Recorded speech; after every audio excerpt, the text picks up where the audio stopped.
چودھری نثار علی خان صاحب 3 سال سے حلف نہیں اٹھا رہے تھے. وہ کہتے کہ میں سمجھتا ہوں کہ یہ ناجائز اسمبلی ہے, دھاندلی ہوئی ہے, تو میں کیسے حلف اٹھاؤں. اب اچانک حلف اٹھا لیا انہوں نے, یہ کیا سمجھتے ہیں؟ اچانک جائز ہو گئی؟ نہیں, اب دیکھیں جی, اس میں ایک تھوڑا پرابلم بھی تھا, چونکہ وہ پھر شاید ڈسکوالیفائی ہو جاتے ہیں.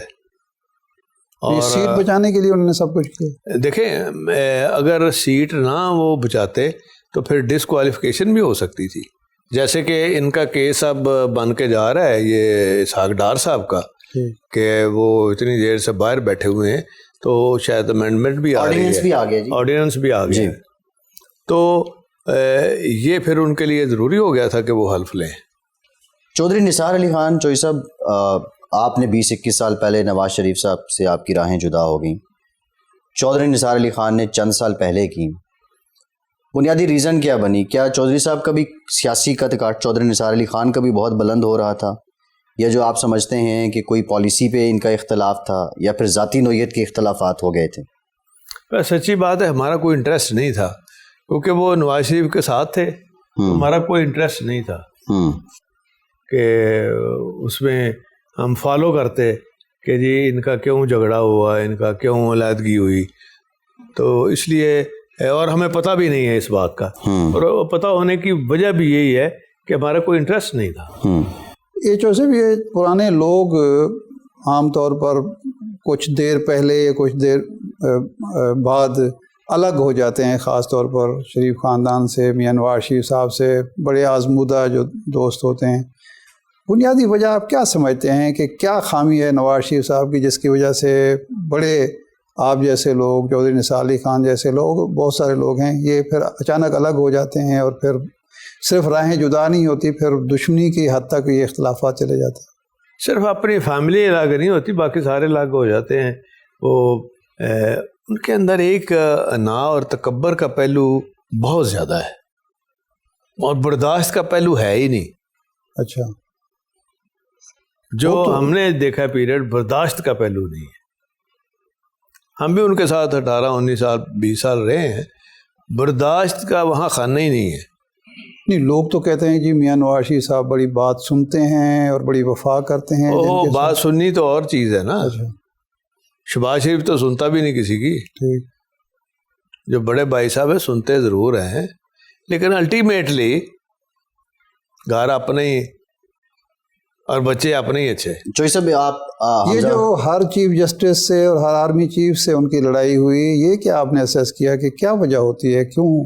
نہیں, آرمی سے تو ان کی ہوئی ہے, چیف جسٹس سے بھی ہوئی ہے, سجاد علی شاہ صاحب سے ہوئی ہے, پھر ایک اور تھے جج عظما بخاری کے والد صاحب تھے, ان کے ساتھ بھی ہوئی تھی بہاولپور میں.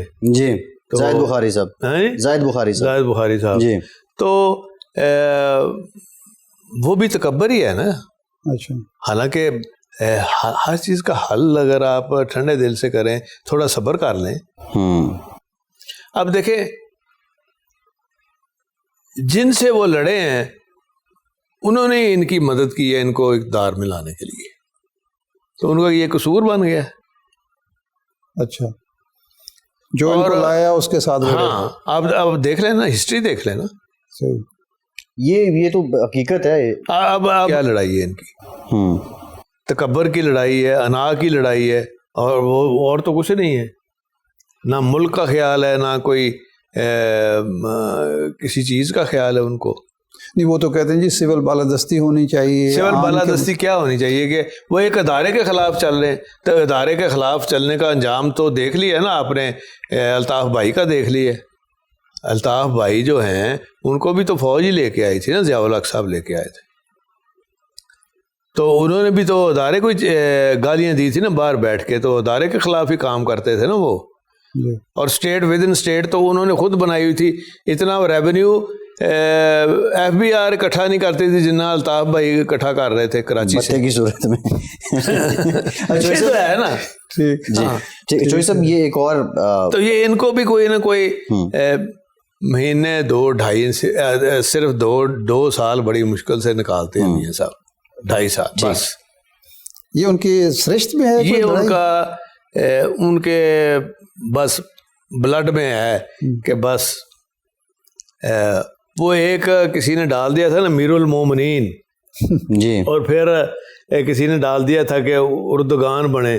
بھائی اردگان بنتے بنتے وہ آپ نے دیکھا جن حالات میں وہ کرے بنے، ان کے ساتھ کیا کیا ہوئی اور وہ کیسے کامیاب ہوئے. تو ہر ملک کے اپنے حالات اور خود دیکھیں. آپ اللہ کا شکر ادا کریں، اس سے بڑے عہدے اور کیا ہیں جو انہوں نے انجوائے نہیں کیے اس خاندان نے. جی، تو اب کیا لینا دینا ہے وہ ان کا؟ کہتے ہیں جی دیکھیں میں چاہتا ہوں بھارت کے ساتھ ہمارے اچھے تعلقات ہو جائیں، تجارت ہو جائے، پاکستان ترقی کرے گا. میں چاہتا ہوں سول بالادستی ہو جائے. ابھی کشمیریوں کو اور مار انہوں نے پڑوانی ہے. جی، اب دیکھیں جی گیلانی جو ہیں اب فوت ہو چکے ہیں، وہ شہید ہو چکے ہیں، اور اب ان کے خلاف یہ کبھی ہوا ہی نہیں کہ وہ پرچے ان کے خلاف کیس رجسٹر ہو گیا خاندان کے خلاف. جی، تدفین میں. ہاں، تدفین کا یہ تو کبھی ہوا ہی نہیں. چوئی صاحب، اچھا یہ جو آپ نے رویے کی بات کی ہے، حمزہ شہباز صاحب کے آپ نے پروڈکشن آرڈر بڑی فراخ دلی کا مظاہرہ کیا جاری کرنے میں. مونے سلائی صاحب کے پروڈکشن آرڈر جاری نہیں ہوتے تھے. ایک انٹرویو میں آپ نے رانا ثناء اللہ صاحب کا بھی نام لیا.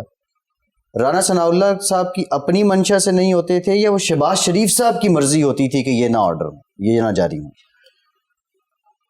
رانا ثناء اللہ ان کی خواہشات اور ان کی سوچ کو دیکھ کے جو بھی کرتے تھے، اور کچھ اپنا ان پٹ بھی پھر اس میں لگا دیتے تھے، تو ملا جلا ہی تھا کام ان کا. لیکن وہ یہی کرتے چلے آ رہے ہیں. اور جو ہمارا رول رہا ہے اس فیملی کے ساتھ، ہم نے تو ان کے ساتھ بڑا پیار سے کیا ہے، مشرف صاحب کے دور میں بھی، اور ان کو بڑا اچھا رکھا ہے. والا تھا کہ جب یہ جلاوطن تھے تو آپ نے تو باقاعدہ ان کی دیکھ بھال کی، اچھی خاصی پروٹیکشن بھی کی.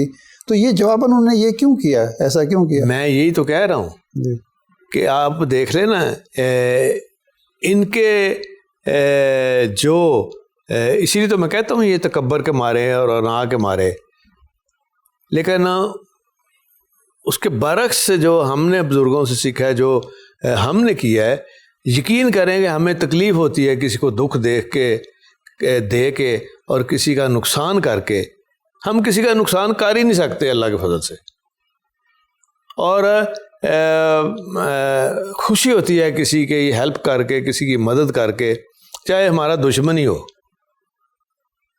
دیکھیں یہ ایک سیاست ہے. آپ سیاست کے اندر اگر برداشت، حوصلہ نہیں لے کے آتے تو اپنی نئی جنریشن کو آپ کیا سبق دے رہے ہیں؟